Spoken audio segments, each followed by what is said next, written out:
Hello, everyone. Welcome to the Kornelia Stephanie Show.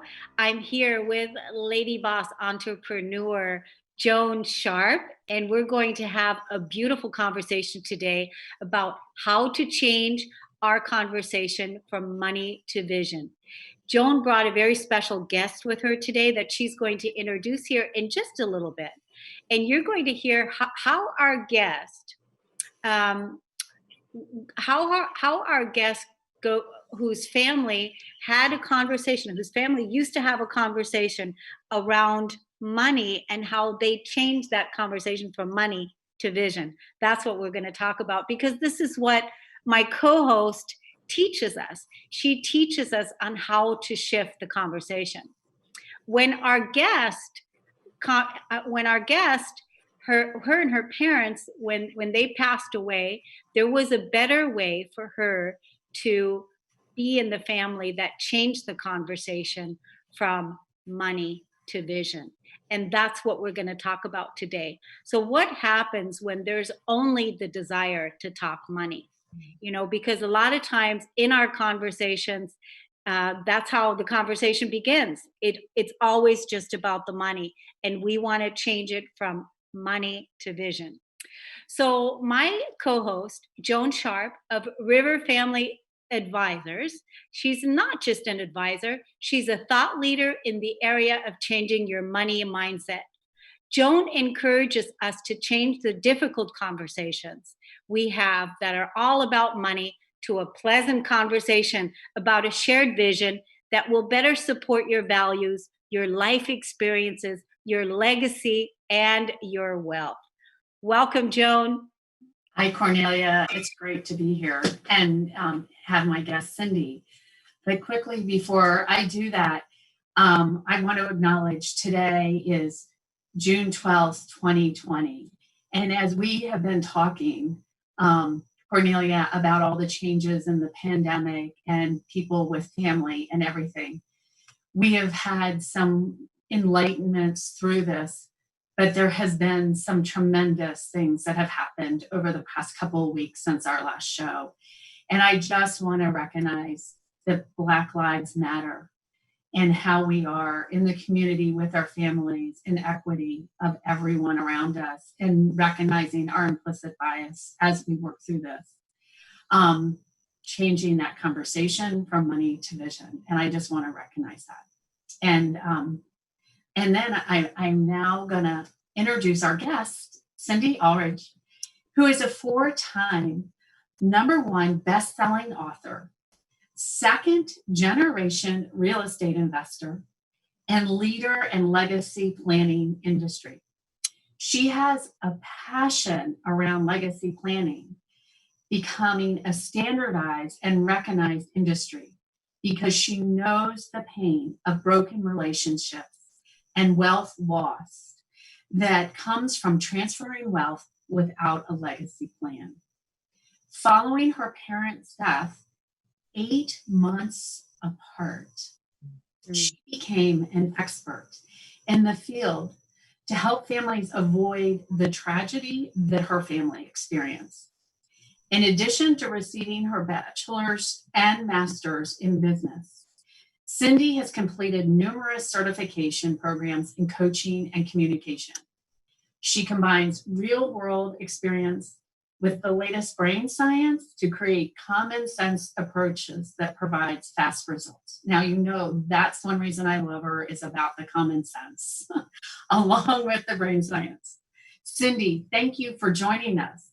And you have an amazing story about your father teaching you about business, but not talking about the business of the family. Can you please explain to our listeners your story?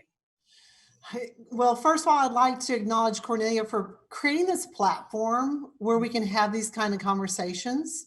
And Joan, thank you for having me on today. And our story, I've really been putting a lot of thought into, what happened to us as a family, and how I feel like in some respects it's fairly common.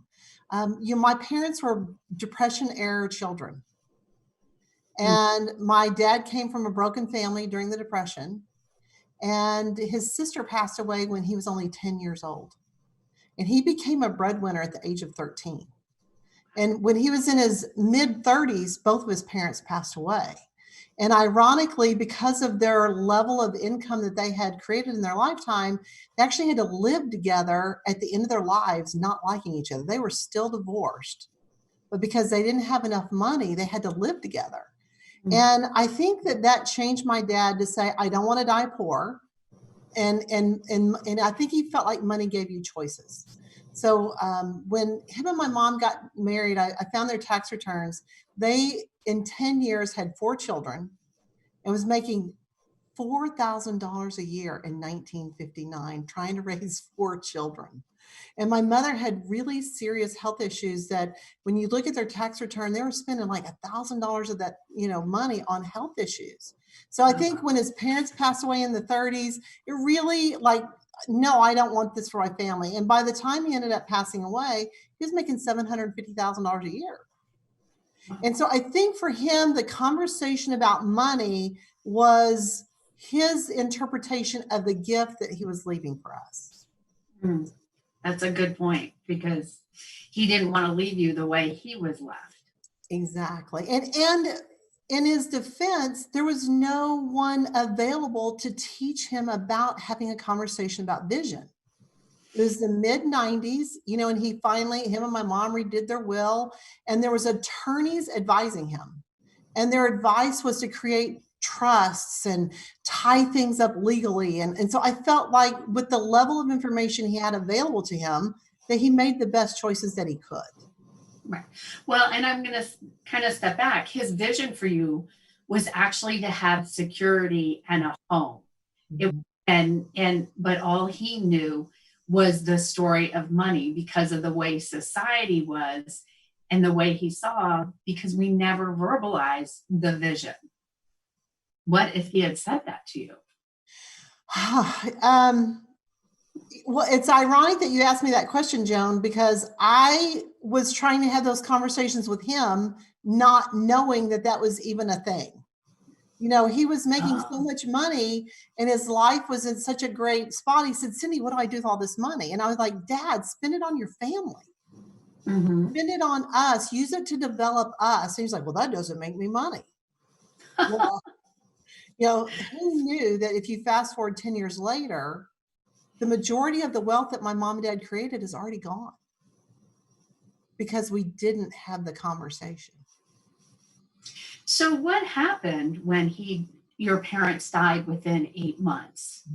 I mean, yeah, in addition to the severe grief and loss that you're going through, right? And my dad's business was basically real estate investment companies.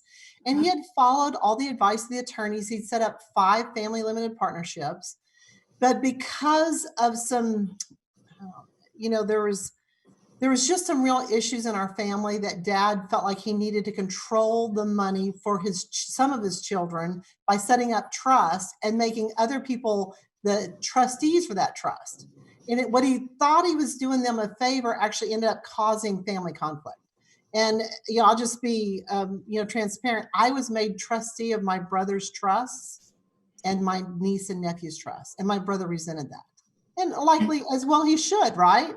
And go ahead. Was he made aware that was going to happen? Or what did he find out when your father passed away? That's a really good question, Joan. I don't know what my brother knew. And Dad even had taken it so far and written 2 of my brothers out of his will. That's how mad he was at them. So, and then my mother was an Alzheimer's patient and she couldn't change her will. So we ended up with these 2 estate plans that were totally incongruent with each other. I do know that my brother knew that my dad had written him out of his will, but I don't think that he knew that I was the trustee. I don't know. It was just a mess. It was truly a mess. How did your dad feel this legacy was going to be carried on then? I mean, it sounds like he was trying to control it and felt like he had set it up so you now would be him. Only on half of it. He made my other brother the trustee of the other brother. Oh. And did you guys have good communication? I mean, it was just about the money. There was no vision on where or how he expected the family or the businesses to work together. Yeah, I don't think he really thought it through. Honestly, it was interesting though, because he did try to warn me. You know, before he passed away, he said, I know I'm leaving you a big tax bill. And I know that I haven't followed all the advice that's been given to me. So I know I've got a problem for you, and good luck with your brother. That's funny. There's something that I'm missing. So, because your dad was making $750,000 a year, and then did after 8 months, then he wasn't, he was out of money, or Yeah, and I'm sorry, Kornelia. So what happened? He ended up amassing a $10 million estate oh, that was totally paid for. okay. And the year that he passed away, and because of the way he had set up his estate, we got to write a check for $1.8 million that was due 9 months after my mom passed away. And so he knew that there'd be a big tax bill, and he warned me. He said, you know, I know that you're going to owe this money. But before he died and before everything went down, it was like, well, Dad, it's your money. And if you want to pay the government, you know, who am I to question it's your money. You get the right to decide what you want to do. What I failed to take into account is that I was going to have to co-sign the check. Oh, And I had to make sure that the money was there. And we didn't really know how much it was going to be. And I have to tell you, my hand shook. oh, I mean, I had to write a check for $1.8 million. that's insane. And he didn't have that much cash when he died, because all of our assets were tied up into real estate. So it was really interesting. You must have had your big girl pants on that day. I did. And I have 3 older brothers. And what's interesting about family dynamics in, you know, situations like this, we kind of go back to our childhood pecking order. So I was the little sister. I didn't know anything. They'd all changed my diaper, even though I have a master's degree and I worked with my dad. I was with him when he bought the real estate. I'm a licensed real estate broker, and none of that mattered. They saw me as the little sister. So is this where the fallout really happened? Because there was no communication on how you would pay this tax bill, what the vision of what properties were important, and how that was going to handle to come up with the cash to pay this. That was part of it, but it was interesting. So my mother was an Alzheimer's victim, and my dad passed away from lung cancer. And he died very quickly. He was diagnosed in November, and he passed away the day after his birthday in March. Wow. So when he was diagnosed, he went really quickly. And then with an Alzheimer's, you know, patient, you never know how long that they are going to last. But I duly think that they were soul partners. And so Mother knew he was gone. And I think that, you know, her soul was ready to go. And so 8 months to the very day that he passed, she passed. And the problem started, Joan, even before my father passed away.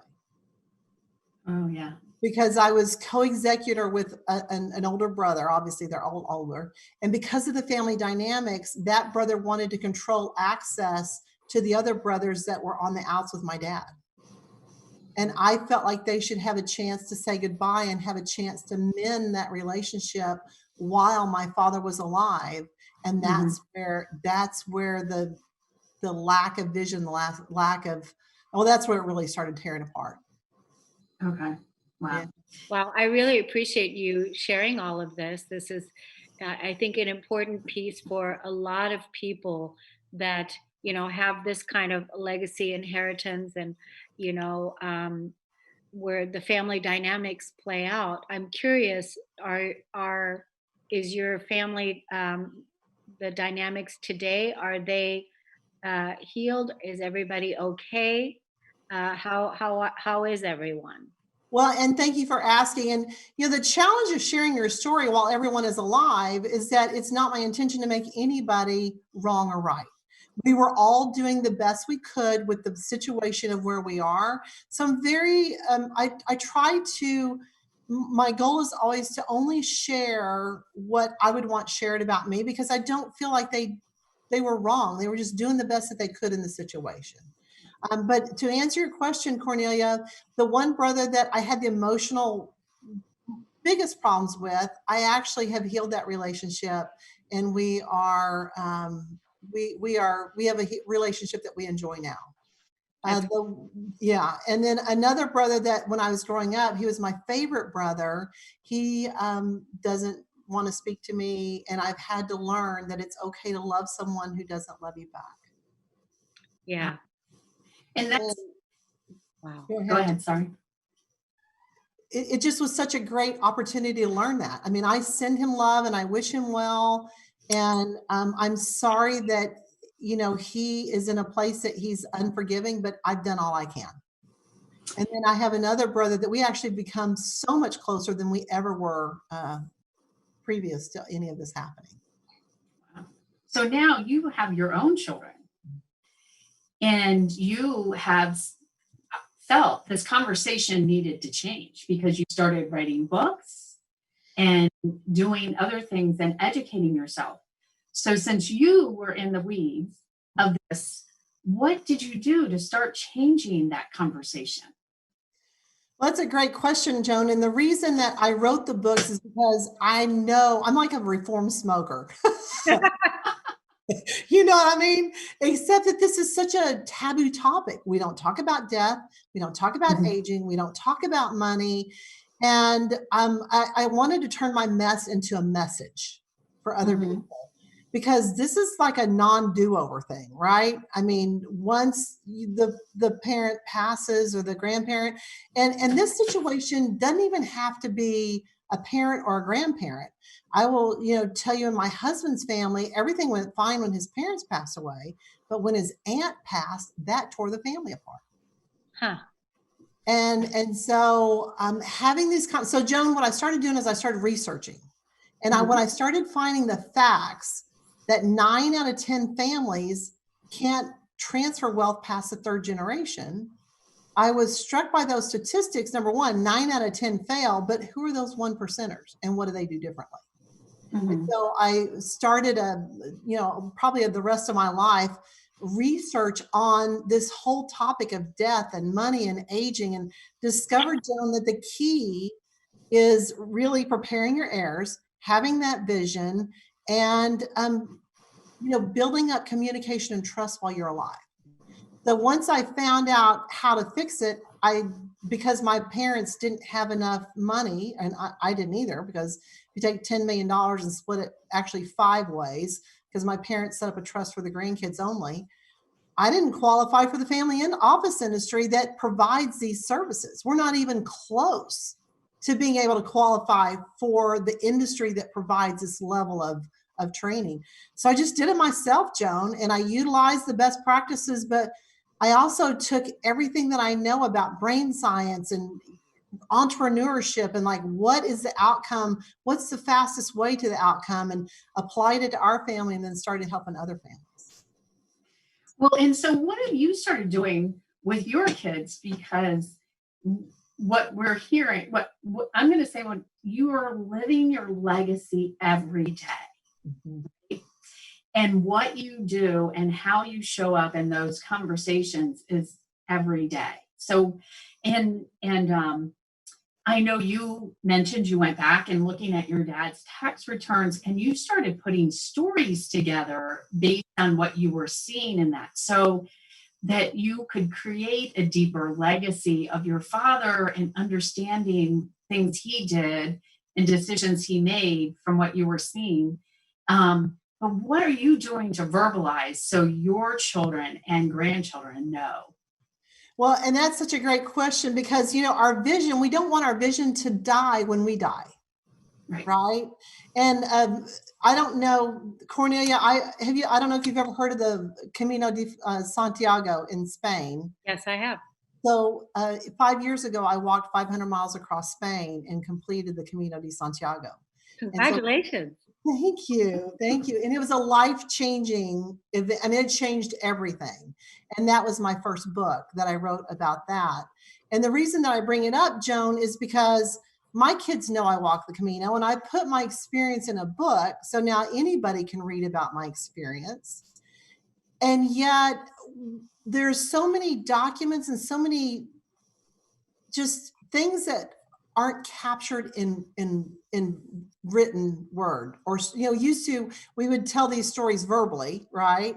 Right. And now I think we kind of have gone to written word. And then also I think video, video is so important to be able to see somebody while they're alive and speaking it. So Joan, one of the things that we've put together for families is a system to capture important stories, important documents. And I've kind of turned in my mom, our genealogy. I inherited her genealogy project, and I pray that I live long enough to get it finished, but it's like, a well, it just gets deeper and deeper and deeper. But just capturing that information in written and verbal and written and video format for future generations. So that they I can, think I think that's so important. I actually feel like that is what true legacy is, right? That's the piece. I mean, not just the financial piece, but really the creation, the co-creation of your legacy, of your consciousness, of your actions, of your deeds that are benefiting your children, your children's children, the ancestors, from behind and ahead.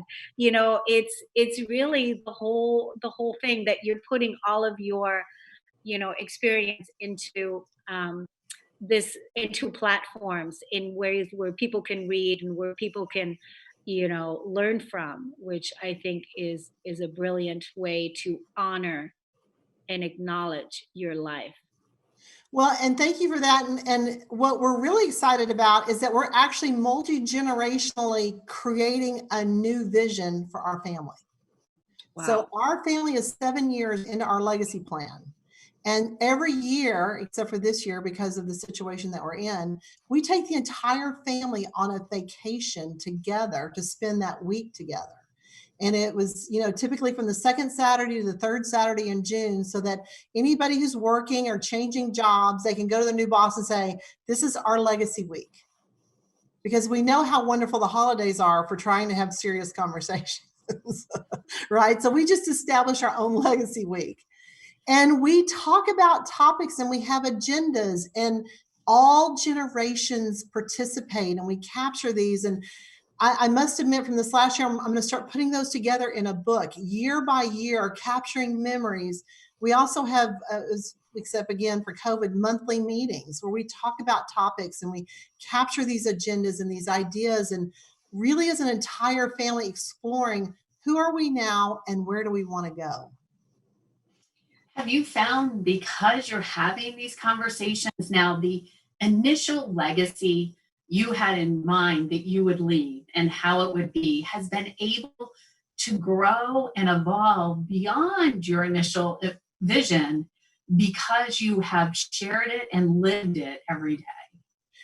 Yes. And I feel like by bringing in the children while I was alive, they've actually made it better than I ever could have. And I'll give you an example. My dad trained me how to do real estate, and being the Depression era, just get it done kind of guy, I learned how to deal with things. Like if there's a problem, just deal with it, right? Don't question it, just take care of it. And when we brought our daughter into the real estate business, she looked at our portfolio of real estate and said, why? This is terrible. You co-own a piece of real estate with a brother that won't speak to you. You co-own real estate with your dad's ex-business partner's children that you haven't seen in 30 years. You co-own you own a piece of real estate in South Dallas that's too dangerous. You won't even let me drive there. So seeing things through her eyes transformed everything. And we've been 7 years cleaning out our real estate portfolio in something that they can easily take forward to the future generations. Wow. I know. Imagine if she had gotten that. Oh, Mom, you're not the person I thought you were. Right? Why did you leave me such a mess? Right. And now you get to work together and create together a legacy and a memory. And not only that, but we've even taken it a step forward. We've found conscious capitalism, and we've defined our companies as conscious capital companies. And because we're creating a company that they want to take forward to future generations, we've just assigned a purpose for our real estate company of being a real estate incubator for other entrepreneurs. And finding real estate, renting it to them, and then allowing them to purchase the property, then finding other real estate, finding a new tenant. So it's expanding into other families, this idea of consciousness and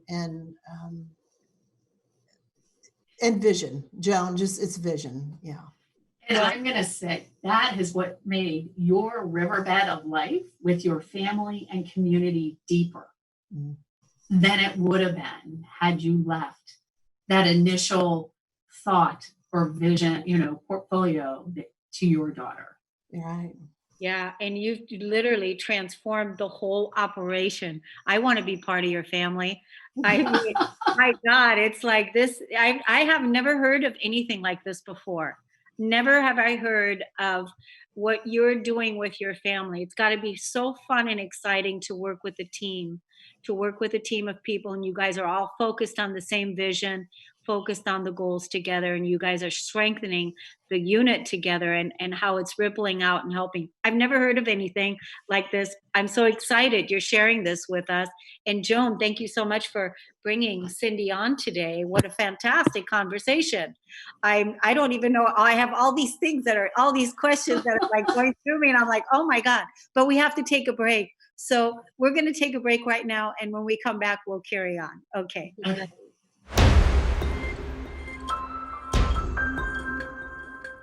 Welcome back, everyone. During the break, Joan was asking Cindy the perfect question about her children. And Joan, would you like to formulate that question again? Because that was awesome. So what are the challenges you're facing with this new vision and conversation you have started? When you started? Yeah, no, Joan, thank you for asking, because I don't want anybody to think that this is easy by any means. We're still talking about death, we're still talking about aging, and we're still talking about money. And so we're 7 years into our legacy plan. And in August of last year, my husband was diagnosed with stage 4 appendix cancer. I mean, he's got a cancer that only 10 people out of 1,000,000 even get. And he was absolutely having no symptoms. We went in for a normal colonoscopy, and they said they were going to order a CT scan. And then, from there, he's had surgery and 12 rounds of chemo. And when he first had his first surgery to remove the tumor, and we needed to have a second surgery to have the port put in, we realized that we had been putting off some things and avoiding some things that we had talked about but not ever legally dealt with. And that was during the 7 years, it's become evident that we're a blended family and that the blend did not need to continue if something were to happen to Gerald or I. And so we redid his will between the time he had his first surgery and his second surgery, which was in 2 weeks. And what we discovered, and again, there's no right or wrong to this, but it's just evident that his daughter did not or would not want to be a part of a real estate consortium with her stepsisters. So we actually purchased her shares of the real estate and gave her inheritance that she had inherited from my parents now. And so now we can continue to be a family. We continue to have a vision, but they aren't tied together for generations. And so that was a really hard time of having those conversations and acknowledging the truth that it did not serve anybody to try to continue to make that blend happen. So you honored their individualism and their own visions of their life and tying it in the vision you've had, right? So am I correct in hearing this? It's really, yes, it involves money, but what you did is the money was the surface. It was allowing each person to be who they are and express their vision without any criticism. Right. And to allow them to experience their vision for their life, and basically kind of set them free, right? And give them permission to be who they're going to be without saying you're right or wrong. How did that feel? I mean, my shoulders dropped hearing you say that, it's like the stress. I mean, how did that feel? Well, when it was done, it felt great, but getting there can be difficult because there's an initial, oh my gosh, this vision that I created for these girls 15 years ago isn't working, right? Because after my parents passed away, Gerald and I had to redo our estate plan, and we did this elaborate estate plan where we tied our 3 girls together for generation after generation after generation. And if one didn't have kids, their share went to the other girls. I mean, they were always going to be tied together. And that was our dream, right? Because I kind of inherited that from my dad to create a monetary advantage for future generations, right? But in the 7 years when we really started our legacy planning in earnest, it was like, man, this isn't working. And to acknowledge, it felt like a loss at the beginning, to acknowledge that our vision wasn't their vision. And that's what, when I help other families, we make sure that there is a shared vision to the next generation, because they're the ones that have to carry it on. And we would actually have created a burden for them. And now everybody's free to enjoy each other. And by the way, I have to let you know that my husband's doing great. Good, because I was asking. Yeah, he made it through 12 rounds of chemo, and now he's staying healthy in a pandemic. Good. And go ahead. Well, we're just so blessed. Yeah.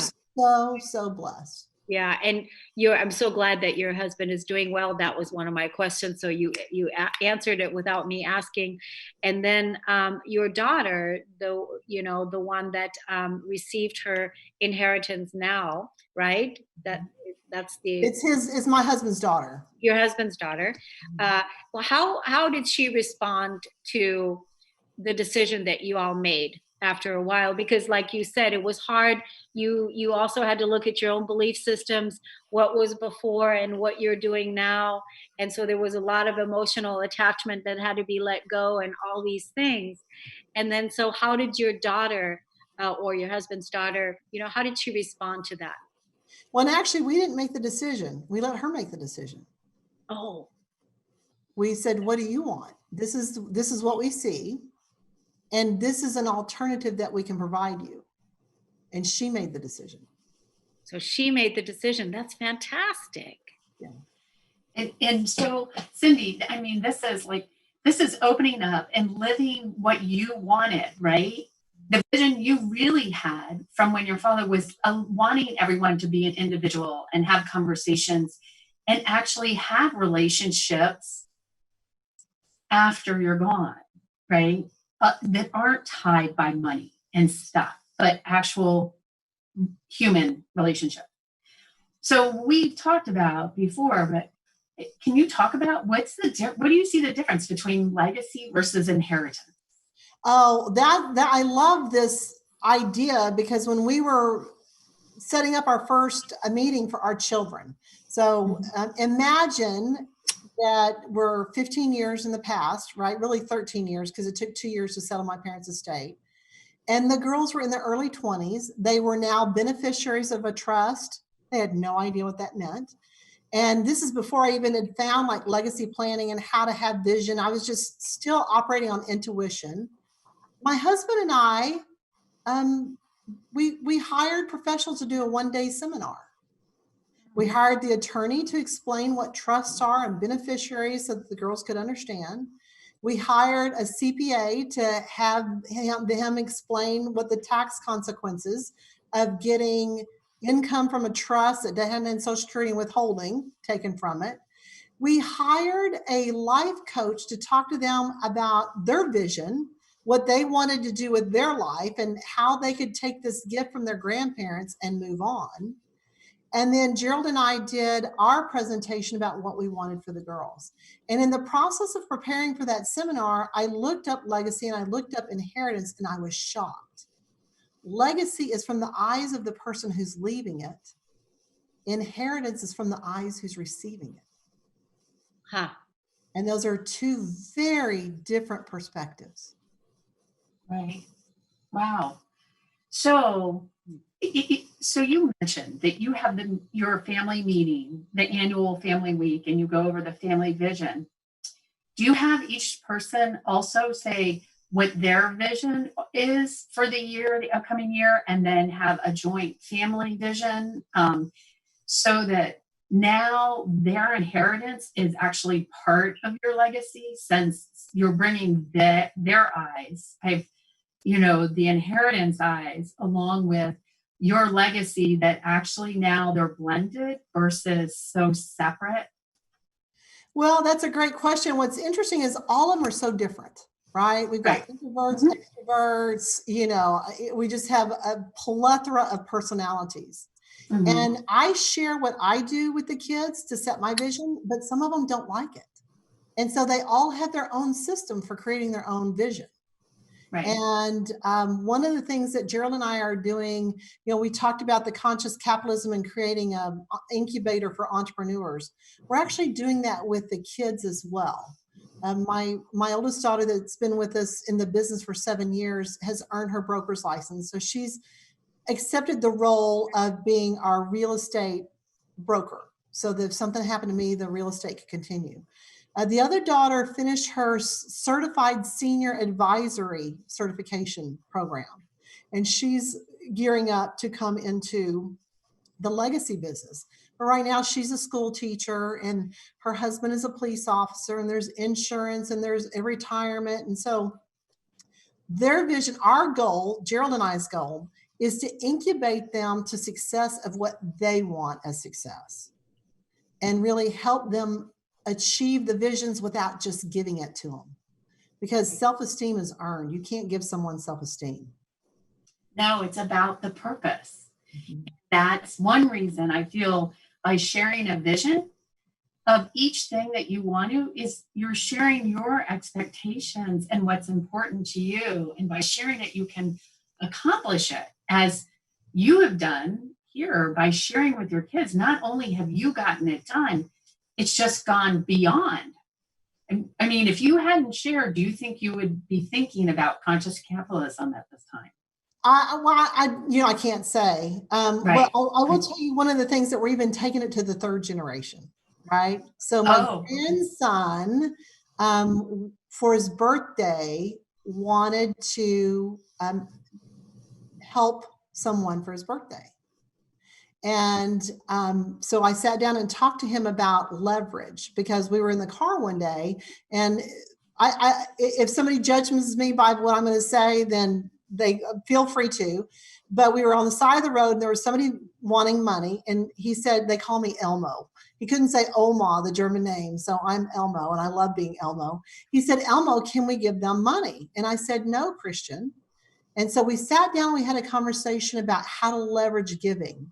And so instead of giving somebody on the side of the street $10, he did a fundraiser, and he raised $300, and he purchased a meal for the Samaritan Inn here in McKinney that fed 85 people. Wow. And then they also bought them supplies that they needed at the Samaritan Inn. So I sat down and I did math with him.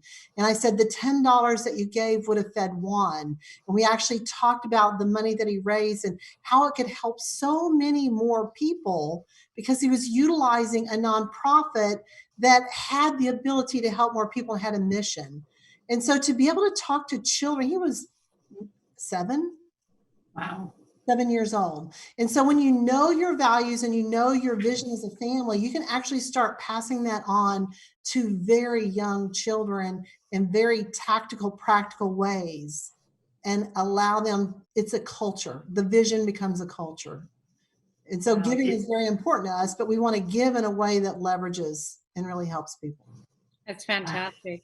We had this conversation, I think, when Susan Axelrod was on. We were talking about the giving part, and this brilliant way to teach the young people. I mean, not just the young people, us too, you know, so you could be talking about this all day long. Let us tell the audience now where we can find out a little bit more about you, your how people can get involved, your books. Give us the spiel. All right. Well, all of my books are available at Amazon.com. They're in Kindle version or print, so that's super easy. It's just Cindy Arledge, and just put in Cindy Arledge, and all the books are there available. And I think I even have them where they're free. If you're in the lending library, you can read all my books for free. Because my mission and passion is to see what I do become the ordinary, not the extraordinary. And that you don't need 30 or $50 million to access this information. Any family can benefit from this legacy planning that we're doing. So there's that piece of it. And then my goal, I've got the North Texas Family Enterprise Center that is NTFEC, so North Texas Family Enterprise Center.com. And we're creating a group community where business leaders and families can come together and learn together and have this information available as a group program. Very exciting. Very exciting. Cindy, aren't you offering people to figure out where they are in their legacy a special offer? Yes, I am. And thank you for asking, Joan. If you just go to legacyriskaudit.com, there's a free audit that you can take. It takes about 3 minutes to figure out. And what it does, what I've figured out, I feel like where I am different from other people is that I take every experience I've experienced and figure out a solution for it. And so I've created this super easy audit tool. It takes 3 minutes to figure out. And then from there, we can have the conversation about how we can help prepare your family for the future. This is phenomenal. It's really phenomenal. I love you. I do. I love you and I trust you. I think it's beautiful what you're doing. It feels amazing. Thank you for sharing everything that you shared today. Thank you. Yes, and I am so happy, and thank you for joining us and sharing your story and how you can go from a family of conversation of money and focus on money and bring out really the vision. And when you do, the difference and the growth and the experiences you have, as you mentioned, even down to your grandson, now on the conversation of what the real vision is and making and using the money as a tool to support who you are, not as the driver with that. Yeah, and I think that we are called to use our money to make the world a better place. And when you have the vision and you make that a part of the vision, it becomes such a ripple effect that it expands to, who you're spending time with, and it just can grow and grow and grow and grow and grow. And, to use, it's okay. It's interesting in our culture, it's not okay to be rich right now. It's not. And so I think these tools, in my hope, is that we can make it okay for people to accumulate wealth, knowing that they can use that wealth to make the world a better place. Absolutely. Because you have to have the funding, the support, because that's how you can really help people when you have the financial support to be able to give out to help people, right? Right. Yeah, and it is. And if you talk vision and not money, people listen, because then you're not about the money. When so many people just look at people as dollar signs and can do, but that's not who the person is. And that's not what's important. And I'm going to say, if you want to join a conversation group on how you can start changing these conversations, go to riverfamilyadvisors.com and change your conversation and sign up for a conversation group for this. Because this is what you do, because that's how you help people, right, Joan? Yes. Because you're bringing this to us every month, where we get to talk about how to change the conversation. And this is something that you do with your online community, right? Yes. And so online and so it's a quarterly call, so that you can start. If you're not ready to dive in, you right away, you need to figure out maybe how to start having these conversations with your partner or other family members if you're single on what that means. You have to start on the interior. And if you're ready to dive in, take Cindy's legacy audit. I mean, you should take that anyway to see where you are and decide where you need to go. Working together as a team in a family and a business community is always the best way to go. And having these vision conversations. I'm so curious how the two of you met. Joan, you want to tell that story? Well, I would say Cindy saw someone I know very well present at a conference who has family businesses, and went up to him and was talking. And he's like, "Oh my goodness, you sound like Joan Sharp. You all need to meet." Wow, is that how you met? Through Yes. an introduction through someone else? Yes, because we are both so passionate about the conversation and changing it and living your legacy, and by communicating it with your family and individuals that you actually grow through it. So Joan and I have never met each other in person. Right, Zoom only. We've had coffee at least once a month together. Right. And we've been so fascinated about how quickly the outside world has changed in the time that we've met each other. Yeah, it was the beginning of the pandemic when we met. So yeah, I was going to say that was going to be my next question. So the beginning, so that was probably what, in March? Yeah. I think it may have started, Joan, I think we may have met January or February. Yeah, January, February. Yeah, somewhere around there. Yes. Yeah. Yeah, it really has changed a lot, because even our conversations, Joan, from the time that you've been here at Transformation Talk Radio Network, this is also we've changed a lot. How everything has changed, right? Right. So amazing. Yeah. And everyone wants to talk now, right? They've been with their families, and it's either coming. They are talking. So let's make this productive and continue it moving forward. So the call to action for everyone is, where's the free gift that everyone is getting from you, Cindy? Free gift. LegacyRiskAudit.com. Okay. And Joan, you want people to contact you for a discussion around, Changing your community. Changing the conversation. Yeah. At riverfamilyadvisors.com. Yeah, and this is the way that we're changing the world. I mean, and tapping into a team, having a team of people, having support is so important to have that, especially now, because we are laying a new foundation. We're laying a new foundation, and we're laying it on wealth, not poverty. We're laying it on wealth, but we have to choose it. We have to choose it. We have to make the decision. We have to make the commitment, and we have to be willing. So it's an honor and a pleasure always to host this show, to meet wonderful people like both of you, and to inspire our listeners into making their lives better. Thank you, everybody, for listening and for tuning in. Have a wonderful, wonderful weekend, and we'll see you again next time. Thank you, Kornelia.